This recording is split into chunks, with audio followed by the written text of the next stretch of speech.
long overdue Star Wars Destiny deck analysis video. Today we're going to be taking a look at ePhasma Bala Trooper. In this iteration, it'll be the ePhasma, not the eBala. I find that iteration to be better simply because Phasma has more health and the black 2 damage side, which is a big deal. Without further ado, let's get going. Characters. So you have Phasma. Pretty strong character. Most of you know that she gives your non-unique characters Guardian, and that's one of the key aspects of this deck that makes it worth playing, perhaps even over the Jango Bala Trooper version of this type of gun, 3-character gun deck. Just having the Guardian is really strong on controlling your opponent's dice, especially early game. Great ability, and then she has solid dice. They're not great, but the biggest advantage, which I already talked on this about her dice, is that you can actually run 2 dice on Phasma, whereas in the Jango Bala Trooper, you're stuck with 2 dice in the Balatique. You can't run 2 on Jango because his 2-die version costs 16. Yeah, pretty solid dice. That one discard is kind of random. Kind of helps sometimes, but normally you do want just the focus or the damage on her. And then resources are always good. And if you take a look at Bala, you have the meh dice, although focus is pretty good. Shield is actually useful. His damage sides aren't bad. It's just that +2. If it's just him rolling out, you're never going to deal damage. It really sucks that he doesn't have more black on his character dice, and that's why it's so much better to have the second die over here in Phasma. And then you have his insane trigger ability, which up against any 3-character deck is going to just straight win you the game if you have a 3 upgrade Balatique killing characters. I believe I had one game in a tournament where I dealt 19 damage in 1 turn. I finished off a trooper and then straight killed the opponent's Balatique. And then dealt 7 to their Phasma. It was actually a mirror matchup. But yeah, his ability is insane, as I'm sure you all know. And then you have the First Order Stormtrooper. Great damage dice. That resource is helpful. And they have 2 blanks, which kind of sucks, especially if you're running up against blue villain. You're going to get feel you're angered a little bit more often because of those extra blanks. But overall, a solid dice. And I've talked about it, but I'm going to keep iterating or talking about the differences between this and the Jango Bala Trooper, because I think those are, like, Jango Bala Trooper is the accepted meta deck as a top tier 1 deck that kind of wrecks face. So why would you play this version over that? What's different about it? Well, what's different about this is that you have better dice on the board from the start. Bala's dice aren't that great. And Phasma's die is basically a Bala die with a black instead of a +2 blue. Phasma also has extra health, which means that it takes longer for your opponent to kill her if they want to remove those 2 dice. And she also gives you, this deck also gives you Guardian, which means that you will just control way better than a Jango Bala Trooper deck. What does this deck lose to Jango Bala Trooper deck? It loses the unseen damage. You aren't going to be able to reliably, action cheat Jango. You're not going to be able to reliably get off a card like Armed to the Teeth or Fight Dirty, because you just don't have really yellow dice in this deck. So you lose the extra damage options that you get from Jango Bala Trooper, and you gain extra control options, extra health, and slightly better dice. So what is this deck? What is this deck good at? What do I like about it? Well, mainly, it's just control. This deck controls dice so well. Having the Guardian and having access to a reliable defensive position and a reliable flank, and then yellow removal, it's just very strong. Against any single big character deck, like a Vader Raider or a Luke Akbar or Han Rey, if they're not action cheating, you're just going to be able to remove their strong dice really reliably all the time, and it really excels against those decks. Its weakness, though, is that it's not going to do a whole lot of unseen plays, so if your opponent also has removal, and you're not rolling hot, he can just remove all your black dice, and you're kind of stuck. Also, yeah, you don't have that Django activation that's gonna cheat through. You don't have cards like a No Mercy or a Force Strike. You don't really have a fight 30. There are cards that you can run that I'll get to later. But yeah, its weakness is really just it doesn't have as many unseen damage options. It still deals a lot of damage. Like Balatik's activation, never underestimate that, and never underestimate how much damage that gun decks can do with just a bunch of 1 or 2 cost upgrades. But yeah, that's in general. It's kind of what I'd say are its strengths and weaknesses. Why you'd want to play it, why you might not want to play it. The Imperial Armory is the one that I currently run. I like it because it just being able to get out some upgrades early kind of helps. But one thing you'll notice about this deck is that it runs really slow. Having a Guardian means that you're always sitting there waiting with your Stormtrooper to take a dice, and that means that you're not going to claim as often. So I've seen some people run Mos Eisley Spaceport, the one that bounces an upgrade to your hand for a resource, simply because it's rather benign and they know that they're not going to claim as much. So yeah, those are some things. Let's start looking at some of the cards that are in here. First off, I want to say that this deck is not the only version of the deck. This is just the one that I currently run. So if there's something missing here, don't flame at me. Yes, I understand that I might be missing a good card. I haven't gone through a ton of iterations of the deck, so I don't think this is the perfect one.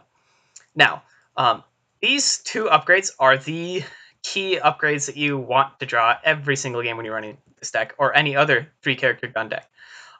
Simply because they have redeploy and they have good damage sides. F11D has 4 damage sides, Hold Up Blaster has 3, but it's really that redeploy that helps this deck.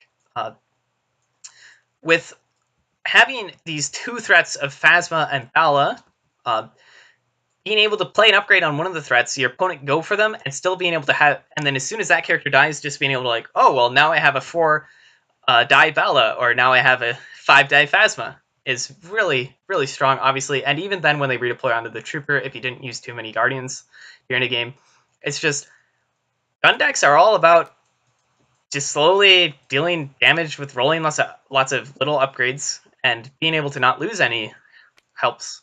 Then you have Jetpack. It's kind of no-brainer. It has that 3-side, which can be really, really nice. And then its utility from the 2 shields and even its special are just, it helps keep your characters alive. And especially in a control deck like Phasma Bala Trooper, it really helps. Like being able to toss 2 shields onto your Guardian character is a really strong play, because then you're able to make sure that your opponent actually removes those shields, actually deals damage to them. This is especially helpful against decks that have shield hate in them, like an On the Hunt, or a what is that called? The blue villain event that removes all their shields, Intimidate, right? If your opponent has Intimidates in his deck, he might choose to not attack your character with shields, and then turn 3, he intimidates your 3 shields off, right? Being able to toss shields on a Guardian character means that, no, turn 1, when I have 3 shields on my Trooper, I can just take that 3 damage from Vader on that Trooper.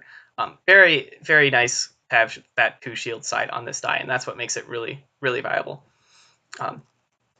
Then down here I included logistics, because these are the turn 1 upgrades that you want. In a EPhasma Bala Trooper deck, you really do want to control as much as possible. Your goal of the deck is to outlast them, and then just hit them to the face with 12 range damage every once in a while with a bunch of rerolls. And if you allow your opponent to get too much damage through on turn 1 and turn 2, you're probably not going to win. You don't have a lot of unlimited removal. You don't have a lot of removal cards that get rid of 5 dice at once. You really don't have any. You just have a bunch of 1-die removal cards.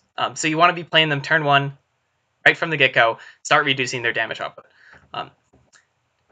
And these upgrades help with that because they are 1 cost. A 1 cost upgrade is so strong turn 1 because you're able to play it and then play a 1 cost removal.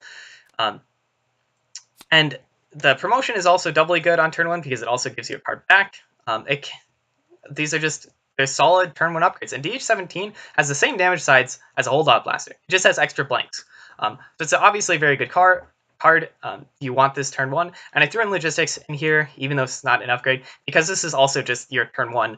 If you can get a logistics off, really have a 4 resource turn 1, it's just a huge advantage. Resources early game are so key. Dice early game are so key because at that point, it affects the most of the game because your turn 1 affects every single turn after that, right? So if you play an upgrade on turn 1, that upgrade will roll every single turn for the rest of the game unless you kill the character who it is attached to.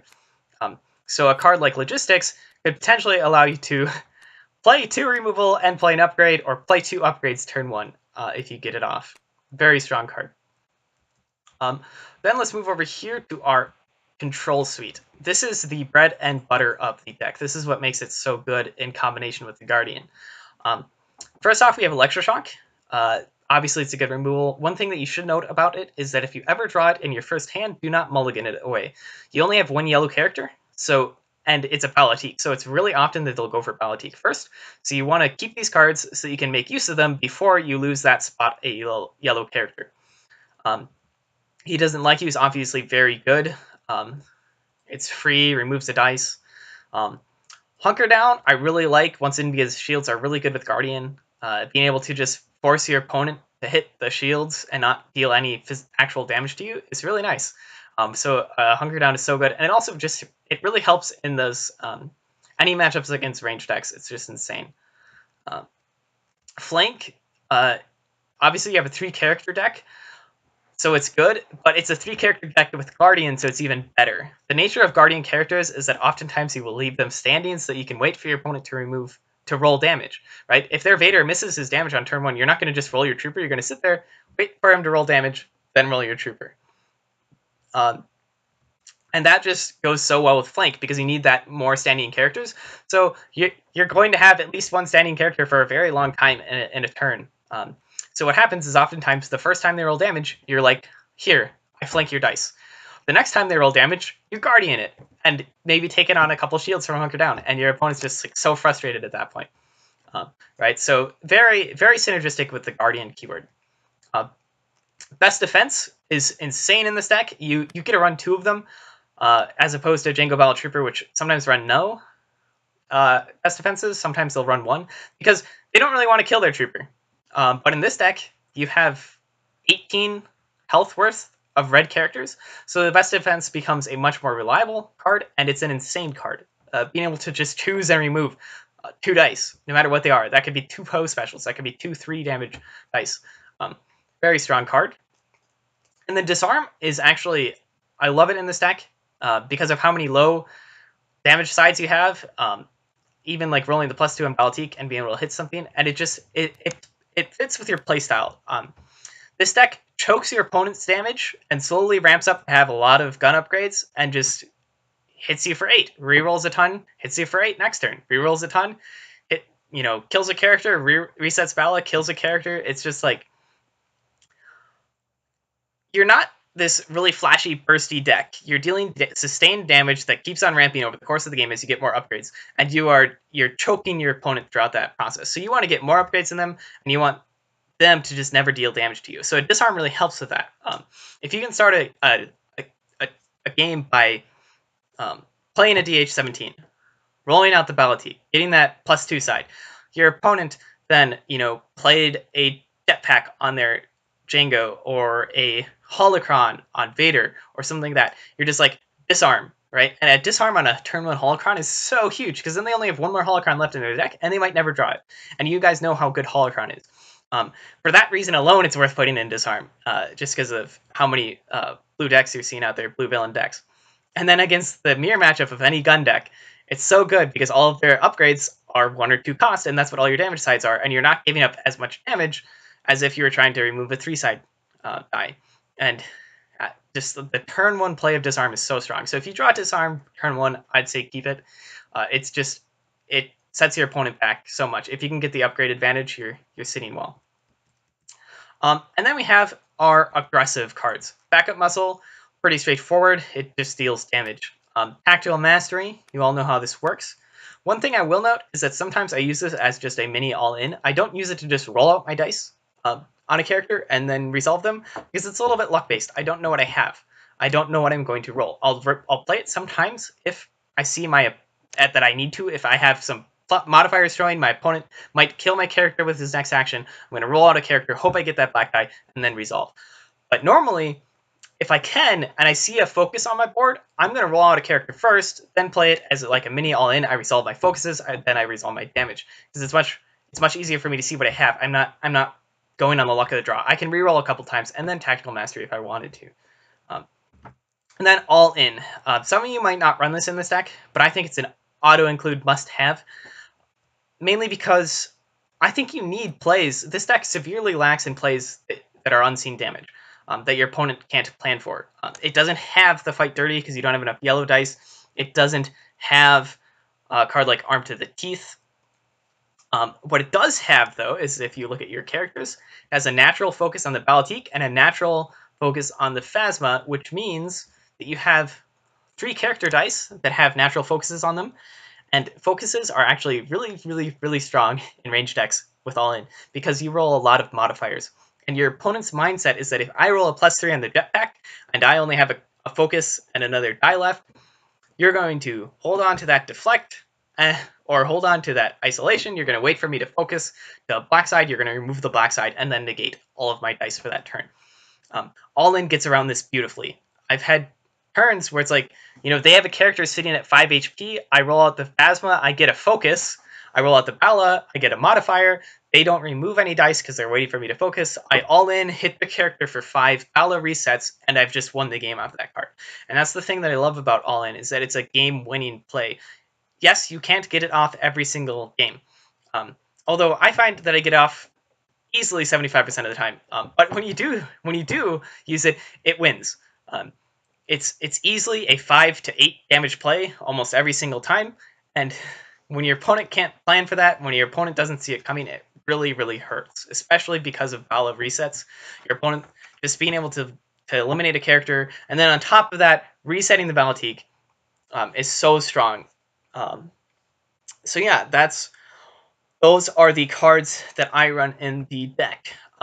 Some final pointers, I guess, things that I may have missed throughout this video is that one of the things I do love about this deck is the double threat of Phasma and Balatique. You have this in Django Balatique as well, but just like your opponent knowing that I have 2 dice over here on Phasma, right? And he could choose to try to kill Phasma first. It's going to take him forever because she has a lot of health. I have my Guardian going on, I have my removal, but that's 2 dice, right? And especially if I start off by playing like a jetpack on her, it's really tempting for my opponent to go for her first. Right? But then what does that leave them with? It leaves them with a Balatique, right? Who's going to, by the time you kill Phasma, he's going to be getting resets with 3 upgrades, which is really strong, obviously. But if they go Balatique first, then I can reliably stack Phasma to be at a really scary degree of damage. And I also get to use my Guardian the entire course of the game. One thing to note about this deck is that your Trooper doesn't end games as often because of the Guardian keyword. And then finally, I will point out that this deck has a particularly bad matchup against decks like Po-Ray and Han-Ray, because it doesn't get to make use of its Guardian keyword. Han-Ray can just push damage right past the Stormtrooper and eliminate the Phasma really early. I've had games where he literally just kills Phasma over 3 turns with all action cheat damage. First turn he hits her for 2, second turn he hits her for 3, next turn, boom, 6 damage, she's dead. It sucks, right? When you can't use your control cards against it, and B, can't use your Guardian against it. It really sucks. That being said, if they don't roll hot, you can still remove a ton of their dice, and you can definitely win those matchups. So yeah, that's my quick deck analysis. Do you have any questions? Is there anything you disagree with? I definitely think this is a tier... I'll go ahead and say it. I think it's a tier 1 deck. I think it's just as good as Django Battle Trooper. Some of you may disagree. But I find that this deck doesn't rely on its rolls quite as much. The one exception being it doesn't have Fight Dirty. But I find that having more focuses on the board really helps in a ranged deck. Being able to have a secondary option for getting your black damage sides. Yeah, thanks for watching. If you like the video, feel free to like it, because that theoretically helps me. And yeah, feel free to subscribe as well. Until next time.